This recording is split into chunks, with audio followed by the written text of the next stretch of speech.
So again, I'm going to turn the floor over to Sandra Matthews. I just wanted to also let you know that she has work in a number of museums, local and international. Victoria and Albert Museum in London, the Smith Museum. She has some, two of her works have been added to the permanent collection at the Amherst College Art Museum. She also has work in FOG, the Women in Photography International Archive at Yale.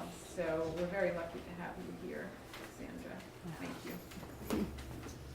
Thank you, Karen. It's always great to be here, and especially to be able to introduce Meredith Nash's talk. And I did meet Meredith just exactly a year ago at the symposium and was very intrigued with her innovative approach to photographs of pregnancy, to family photographs and the pregnant body, and very pleased to learn about it.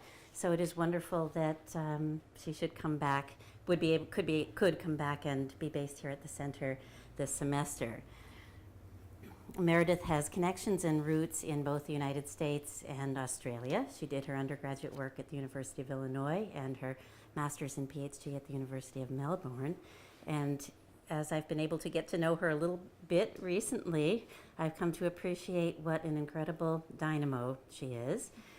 She's a prolific writer. She's published 25 plus articles in refereed journals such as the Journal of Sociology, Visual Studies, Journal of Gender Studies, Feminist Media Studies, and a number of others. She's also gotten her work out in the world in many other forums and global conversations of many kinds, and it's very impressive. Just in the past month, she spoke at conferences in New York and Baltimore, and this month, a co-edited special issue of the Women's Studies International Forum is about to come out, and she has co-edited that. In 2012, Palgrave Macmillan published Meredith's book, Making Postmodern Mothers, Pregnant Embodiment, Baby Bumps, and Body Image.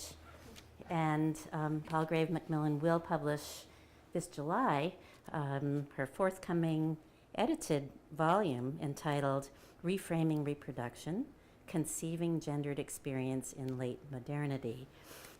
This will come out just in time for fall classes, and it looks to be an amazing resource. I'm really looking forward to seeing that.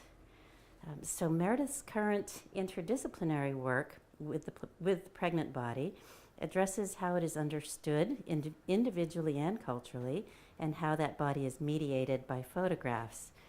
Using technology in very savvy ways, Meredith has built a unique and multidimensional database, a digital database of family photographs of pregnancy, accompanied by interviews, and I think we'll learn more about this today. With this work, Meredith has taken on the ever-important and ever-recalcitrant topic of pregnancy in new ways, and at the same time, she's making a significant contribution to our thinking about bodies and pictures in general. So please join me in welcoming Meredith Nash. Let's see, this.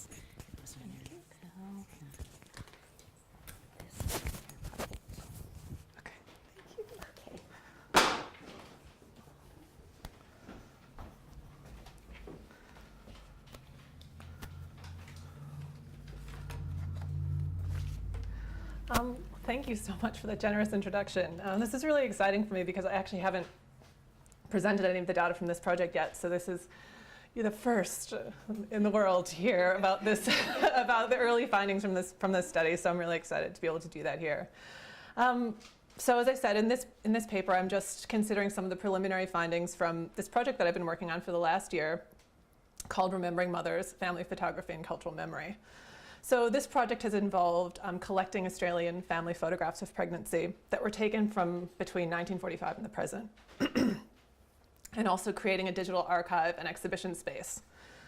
But of course, to introduce this project properly, I just want to talk about what's inspired it, because this really situates the work that I'm doing right now.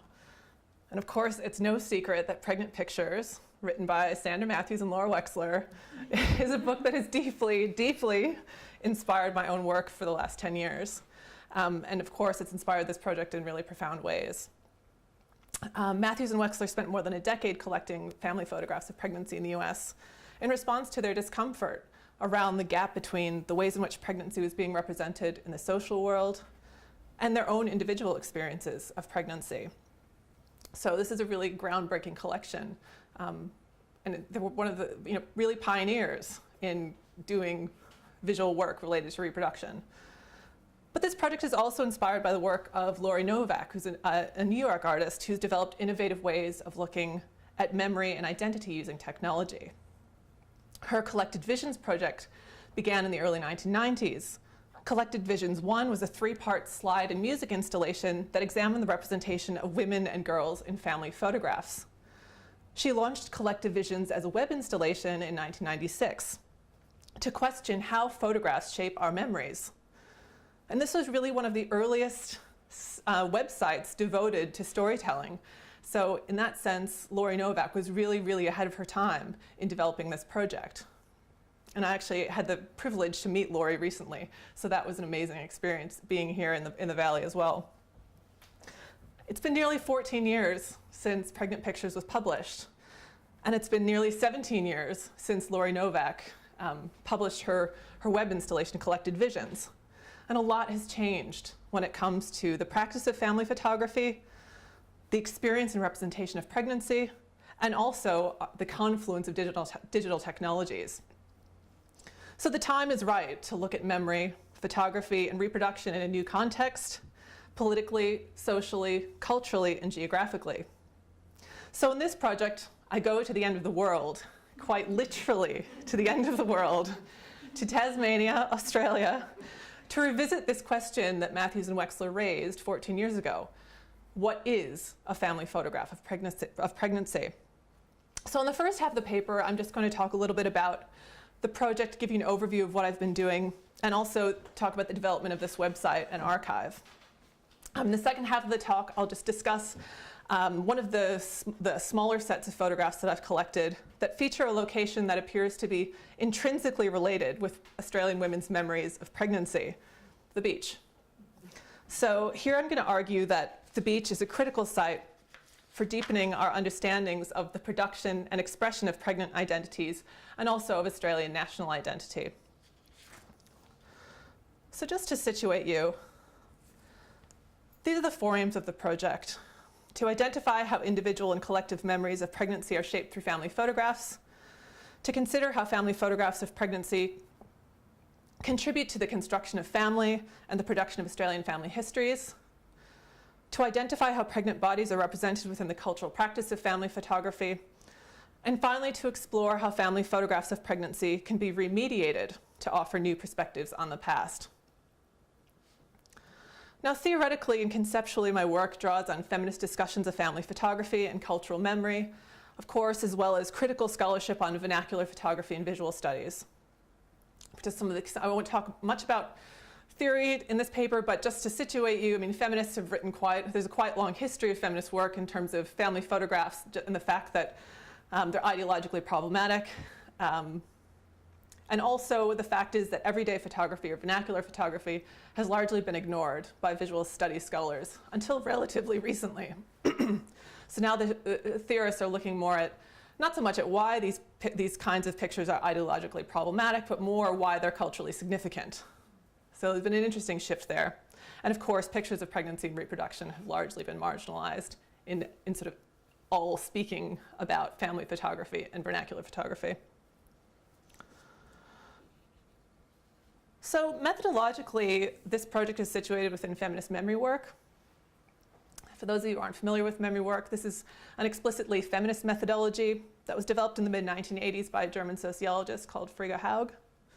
And it's intended to produce information about women's socialization by foregrounding women's experiences as basis of knowledge.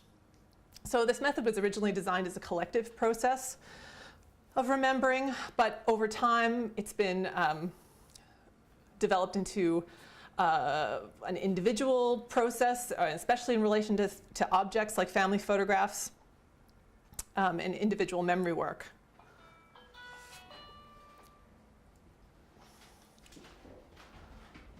So this project utilizes a mixed method approach. I use a modified version of feminist memory work. I also use visual discourse analysis and in-depth interviews. So there's a lot going on in this project in general. The data is drawn from two sources primarily. Private family photographs of pregnancy that are volunteered by members of the Tasmanian community. And again, I use private inverted commas. I'm going to talk about private and public in a kind of basic way just to indicate that when I'm talking about private, we're talking about family photographs as opposed to public, which is more, things you might find in the media or in popular culture. And in-depth interviews with the selection of the people that donated photographs to the project. The next stage of the project is to finalize the display of photographs online, and that's what I've been working on now. And so that's the website of the project, pregnantpicsproject.com, which is a work in progress. And so today my discussion of the beach photos in the second half of the paper focuses mainly on the visual discourse analysis. I haven't analyzed the interview data yet, so this paper doesn't really deal with what women say about the photos. So it's less about the memory work, more about discourses in the content of the photos. So participants have so far submitted 236 family photographs of pregnancy over the last year, which is an amazing amount of photographs from my perspective. I was really excited about this. In general, the photographs have captured the everyday context of women's experiences of pregnancy across a range of locations and times, from the domestic and in private family homes to family holidays. And you'll see more of the pictures as we go along. So this is just a little taste. But now I want to move on to talking about this massive project of creating this website and digital archive. And there have been a number of joys in doing this part of the project, and also a number of struggles and complex negotiations trying to make this all happen. So initially the web project arose out of two motivations. The first motivation really came out of this sense of feminist responsibility for remembering the past. So I wanted to find an innovative digital means of intervening in hegemonic cultural memory structures using feminist memory work. Because the truth is that pregnancy has largely been ignored in Australian cultural memory.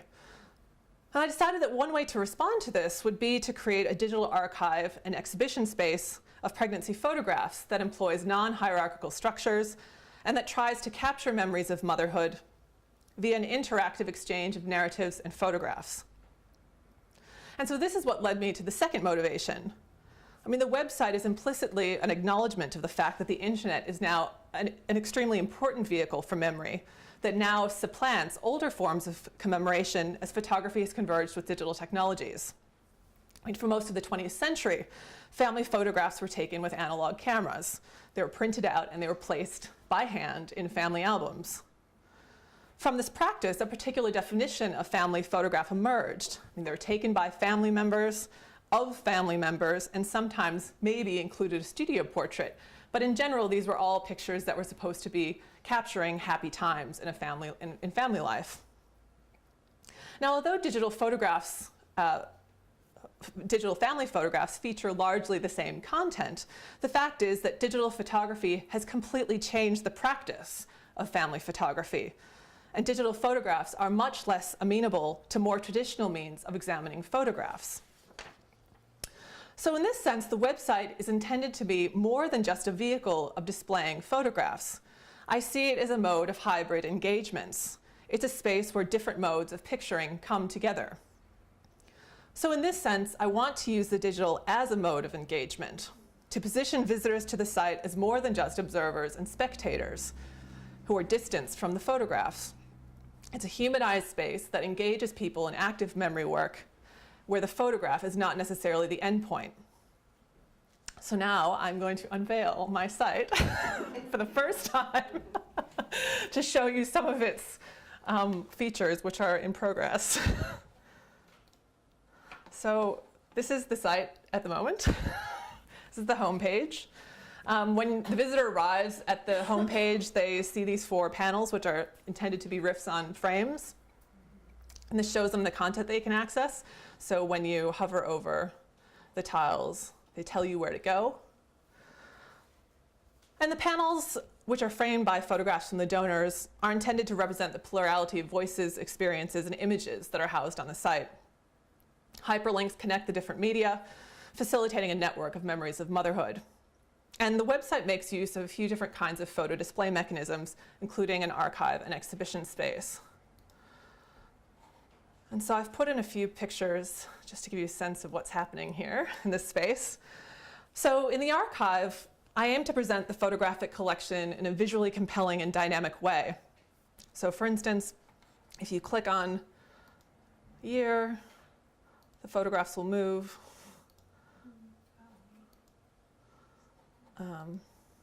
And as photographs are added from different states, they'll appear in the top bar. And so in this project, I define archive as a virtual place where photographs are kept rather than as a kind of coherent collection of physical objects in that more traditional sense. So the archive displays copies of both scanned analog and digital photographs. And the presence of digital copies, of course, presents many more possibilities, opportunities, and mobilities for research compared to those offered by analog photographs held in traditional archives. Building a digital archive is also an attempt to impose stability and order on visual knowledge at a time when sharing visual knowledge and sharing digital photographs is prolific. I mean, digital archives provide a really important space in which to explore family photographs without drowning in a sea of photographs. But as a digital archive allows for fluidity, it can also be updated as part of a performative process. The digital display of images in the archive allows the user to look as a function of their own preferences and interests. This will ultimately shape the user's experience of the site. But beyond making this site a forum for public memorialization of motherhood, the archive is also a research tool for me. So the entire collection is actually sorted by tags and other metadata that are organized by the medium and also by the subject matter. So this is the only aspect of the site that doesn't allow for unrestricted public use. So this is what the average user will see when they come to the site. They can only search the photos by year and by state. But when I, as the super user, and because I'm using it as a research tool, I can sort by state, by time period, and also metadata. So I can search by like landscape, beach, forest, whether the person is nude or not, whether they're only showing their pregnant belly in the photo or not. So it's a really important tool for me. I can also download high-res images from the super user archive. Email them immediately from that space. So it just gives me a lot of different ways in which I can work with the photos. And also it's important to see the photos next to each other for comparative analysis. The other feature of the site, nothing's quite here yet, but there is an exhibition space. Something will go there eventually. But I mean, this is really just intended to draw attention to some of the photographs that may go unnoticed in the archive. So the exhibition spaces will rotate a few times a year, that's my intention at least, and it will feature image collections according to theme, decade, or individual. In the exhibition space, photographs will be displayed with relatively little text so as not to dictate how the user interprets the material. By grouping the photographs into exhibitions, the user becomes aware of the patterns that have emerged in the collection and is allowed to make up their own mind about how the photographs work together. Now, another key feature of the site is its emphasis on interactivity. So rather than relying on me as a curator who exercises total control over the space, I want the user to become part of the experience of memory making by clicking on various parts of the website and also making choices about how they will connect with particular photographs in the collection. I mean, some users will just go with the archive, they'll just want to look at photos, but others may be encouraged to submit their own photos, which they can do directly on the site. So to submit photos, the user just has to go to share. They'll register as a user, and then they'll be able to upload their own photos. They can provide basic information about the photos, the time period, they can give a description, and they can also give the photographs a title. And they can also choose whether they want the photo to be public or private, which is a key feature of the site. So the photos that are clicked private will only be used by me for my research, but they will never appear on the site. But obviously, clicking public means that they'll go into the archive for public viewing. Well, while the photographs are the main voice of the archive, captions situate the objects within a narrative frame that can cast the photograph differently depending on the donor's story. So in matching photographs with these personal narratives, it's my hope that the site will offer a more panoramic view of the diversity of memories of pregnancy compared to narrow media representations of pregnancy. Rather than foreclosing on how an audience may read certain photographs, the captions will open up the space to competing interpretations. Now, one of the key features that I set up in the site is that users are only allowed to upload 10 photos maximum. And I made this limit in response to the fact that digital photographs are, of course, endlessly collectible, and the world is endlessly photographable. Rather than deleting, our inclination is almost always just to save everything. Nothing has to disappear anymore. So I'm hopeful that limiting the number of photos that can be submitted will stimulate active memory work. I feel that the whole project could actually be thwarted by the sheer volume of pictures of pregnancy that exist in women's hard drives. So that is the end of the demonstration feature of the talk. And I'll go back to my slides. So one of the other important features of the site is that it has a responsive architecture.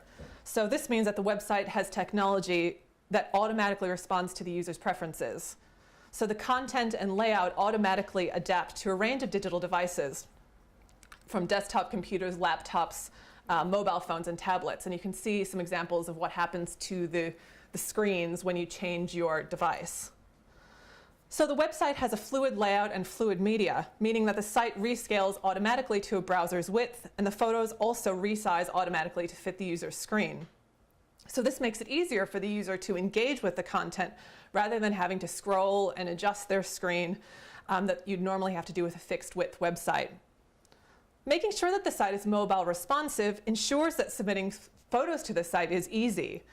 It also ensures the future of the site. I mean, pretty soon most people will access the internet exclusively from mobile devices. So this feature then aligns closely with my aim of making the project interactive in a climate of rapid obsolescence. So that is the first part of the talk. Now I want to shift to talking about photos of the beach. And so this is a discussion of a group of 34 photos that come out of the 236 in the collection. And this is really because the beach seems to loom large in Tasmanian women's memories of pregnancy. And this is relatively unsurprising because the beach is a really important part of Australian national identity. After all, Australia is an island continent with a coastline stretching more than 18,000 miles. And if you include all of the coastal islands, this amounts to more than 29,000 miles. A beach is defined as a stretch of sand that's more than 20 meters. So based on this definition, Australia is home to nearly 11,000 beaches. So basically, Australia is a nation inside of a beach. Most Australians live in urban centres on the coastline, so the beach is a really important, familiar landscape.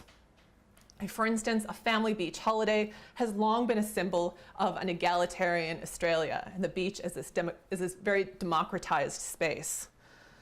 Many Australians see the beach bathed in this nostalgic light that fulfills a certain psychic and physical need beyond its place as merely a summer pleasure. But despite the place of the beach as a primary site of Australian national identity, there is a silence around pregnant women and the subject of maternity in cultural memories of the beach. I mean, the fact is pregnant women have been quite obviously enjoying the beach for decades. I mean, I have several pictures to prove this in my own collection. And also the fact is, if we look to pop culture, maternity swimsuits, for example, have been available as early as the 1940s in the US, and maternity swimwear was featured in Australian women's magazines as early as the 1950s and 1960s. So clearly, pregnant women were going to the beach, and they were wearing bathing suits. So these things did happen. So I argue that the omission of pregnant bodies from cultural memories of the beach has to do with the complex corporeographies of gender relations on the beach and the awkward place of pregnant women in these relations. I mean, feminist scholars have long discussed the regulatory practices that shape sexed, gendered bodies on the beach. Although pregnant bodies are enmeshed in gender performance as any other sexed body, they are subject to much different regulatory norms. I mean, pregnant bodies have often been represented in the social world as symbolic threats and as inhabiting an in-between or liminal social status as a consequence of being bodies that defy this notion of a singular rational subject. Pregnant women and pregnant bodies are often represented as socially dangerous because these are bodies that seem to breach cultural boundaries, literally and metaphorically. And shifting bodily boundaries demonstrates a tension between multiplicity and singularity. And as a woman's belly grows over time, it reveals a hidden, secret sexual act. So in this way, the pregnant body can be seen as an ambiguous mix of sex and reproduction, and also two bodies in one. But the beach is also a place defined by liminality, where individuals straddle a precarious divide between the land and the water. And as such, it's a place where Australians enact some of their most significant life moments and/or rites of passage. For example, my husband proposed to me here at Wineglass Bay, one of the most famous beaches in Tasmania. Since the act of traveling to or wandering along a beach implies movement across a landscape, the very idea of the beach calls into question this issue of borders. So in this way, the beach landscape coalesces with these historical and cultural views of women's reproductive bodies as wild, unpredictable, and uncertain. The beach is also determined by seasons and cycles and is regularly subject to patriarchal control through structured landscapes, activities, and landmarks of authority like lifeguard towers. Similarly, women's bodies during pregnancy are surveyed and mapped culturally and medically. So in this sense, the location of the beach is a really fascinating place in which to explore how pregnant women figure in the shaping of this space, and also how women conform to and also transgress culturally ideal performances of femininity through their family photographs. So for the rest of the talk, I'll just go through 3 types of beach photos that emerged in the collection. Family beach holiday photos, bikini photos, and the landscape/natural body photo. So we'll start with the family holiday beach photos. And this is the majority of the photos that I received in this context. So in these images, the beach is represented as a place where the stress of everyday life is suspended. It's a space of relative freedom where the Australian way of life plays out. And these pictures, for the most part, emphasize the positive aspects of the beach landscape. They position the beach as a leisure space that's used during a family's free time. However, defining beaches as leisure spaces and referring to their freedom that they provide families is also problematic. These photos reinforce the place of the mother as an integral component of the Australian beach holiday, and also marks it as a profoundly gendered family excursion. These photos primarily record the activities of mothers and children. In fact, they only record the activities of mothers and children. As some of these pictures show, women are literally left holding the babies. They are in charge of the caring work and supervising the kids on the beach. So in this way, these photos are highly conventional, and they're carefully structured representations of domestic normalcy. In general, fathers are nowhere to be found in these pictures. Men, it is assumed, are the ones who are in control of the technology. They are the ones assumed to be holding the camera. Hence, there are a number of photographs that feature pregnant women in solo portraits, where the pregnant belly is prominently displayed. And actually, the only instance where men ever appear in the photos is when women are posing alone with them on the beach. So these photos align with historical framings of the beach as a backdrop for romantic social fantasy predicated on heterosexual love.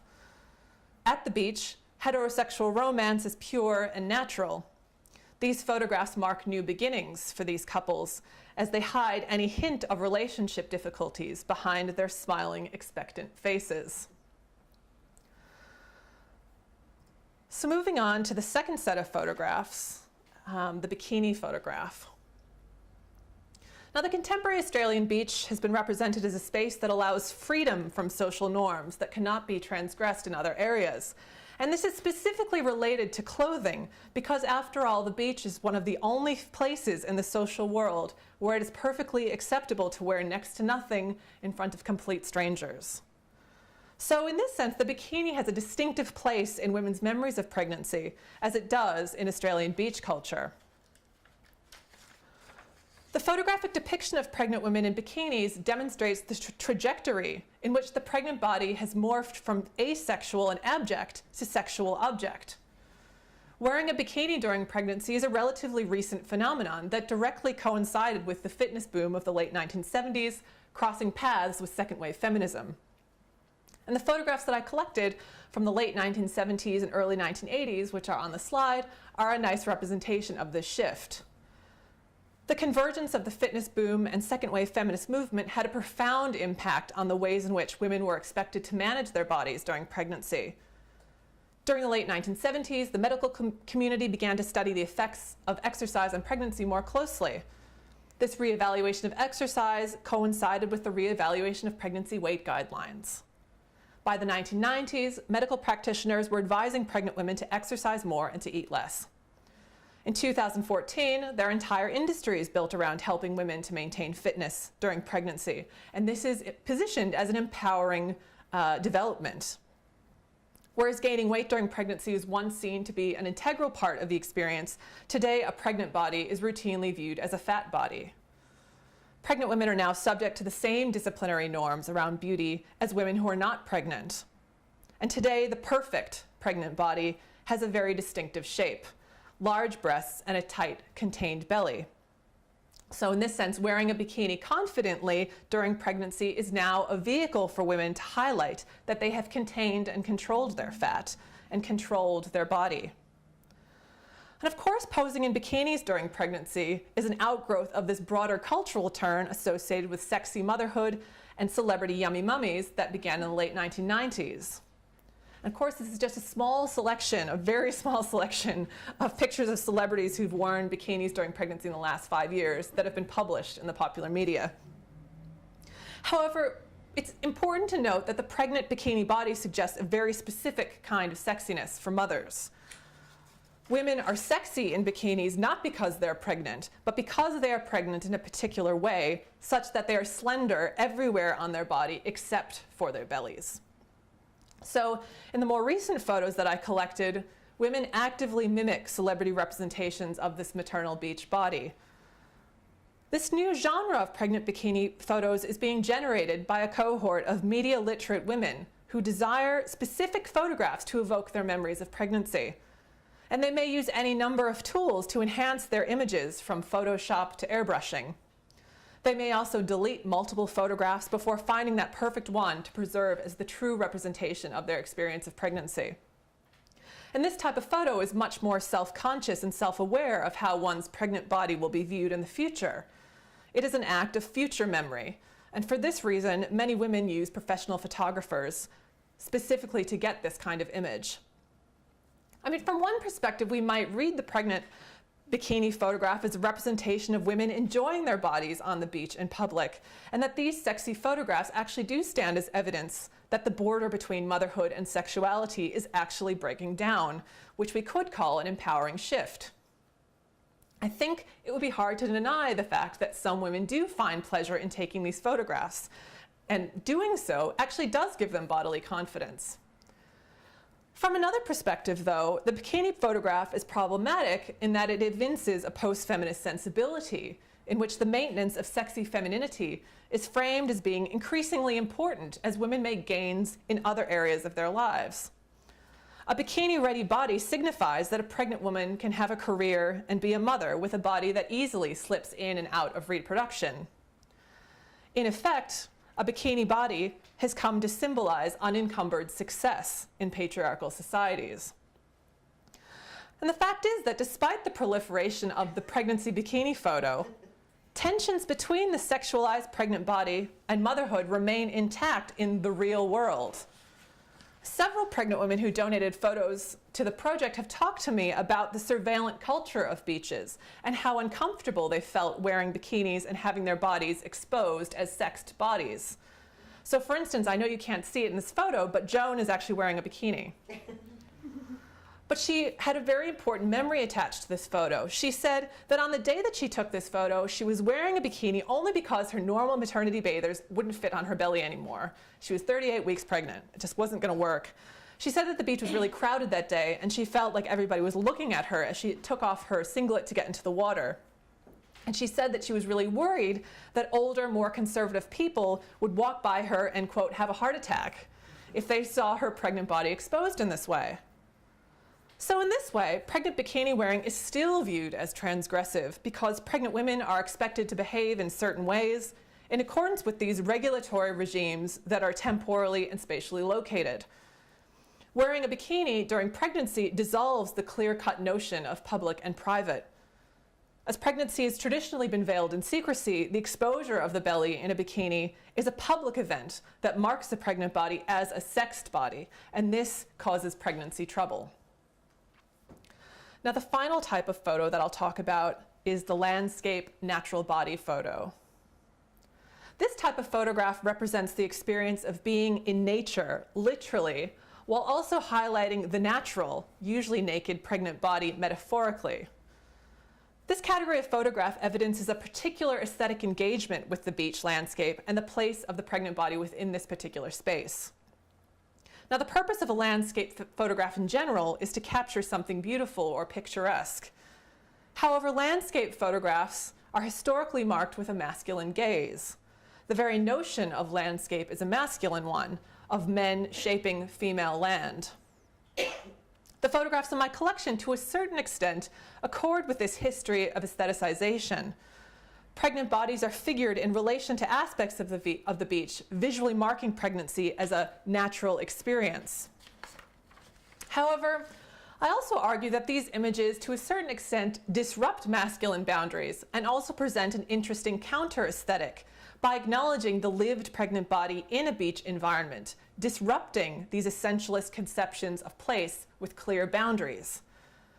Rather than reproducing standard, relatively boring Australian family holiday imagery, these pictures convey a sense of space that also reflects the isolation, solitude, and ambiguity of the embodied experience of pregnancy. So for example, in Jo's photograph, the soft contours of her belly morph with the rippled sand. The absence of color draws our attention to the textures, light, and shadows that might otherwise go unnoticed. Photos like this are not about capturing a particular reality of the landscape, as it was traditionally. It's about recording a creative framing and intimate perspective of the embodied experience of pregnancy for these women. The women find visual echoes of their bodies in the natural world, and the shadows and the lines in the photographs convey an awareness of the women's spatial relationships with the beach. In Floating on Flinders Island, which is definitely my favorite photograph of the entire collection, Poppy's belly peeks above the water, mimicking the grandeur of the mountain peak in the backdrop. In these examples, the aesthetic is attuned to feminine comportment, such that the space of the beach becomes indeterminate and open to possibilities and alternate readings. As in Poppy's photo, there's also a sense of freedom of movement and a lightness that contrasts with the lack of mobility and the lumbering that women frequently associate with the later stages of pregnancy. But in saying that, these photographs also necessitate a discussion of nudity. As a liminal place, the beach offers a more tolerant environment for nudity during pregnancy. There is no boundary between the body and the elements. Rather, the body is open to the environment, which is supposed to be a freeing sensation. But in most cases, nakedness is associated with sexual practices. But in these photographs, nakedness and nudity have very different connotations. During pregnancy, it's very common for women to pose nude because pregnant women are seen as having a particular embodied relation to nature that is decidedly non-sexual. The association of pregnant bodies with nature primarily alludes to the natural functions of birthing bodies, which is an essentialist view that represents pregnant bodies as being asexual. Aligning with this association of women's bodies and nature it is telling that these nude landscape photos are often associated with very particular kinds of nature. So for example, the scenes depicted in these beach photos are often of unspoiled beaches in quiet places where women are comfortable exposing their bodies. And there are strong gendered connotations associated with such a place. What makes these beaches the perfect location for such a photo is simplicity and purity, or in other words, their virginity. With its emphasis on solitude, virginity, and self-containment, the virgin beaches demarcate culture and nature. So in these photos, women's pregnant bodies are renaturalized and simultaneously desexualized. And importantly, women also appear solo in these pictures. If another person, a male partner for example, were to appear in the frame, the meaning of the photograph would change. The presence of a man would invite a reading of the pregnant body as an object of a male gaze, and it would mark these images as sexual and not clearly private. But the fact that women who have donated these images see them as family pictures, they see them as family photos, stresses the non-sexual nature of these pictures. But nevertheless, the strict binary between sexual and non-sexual in these pictures is unstable, and there's slippage when the photographs are viewed in other contexts. So in many ways, these photographs are not sexual and always sexual. And they provide an interesting counterpoint to the bikini photograph, for example, which reiterates that pregnancy is not a natural state. So just to finish up,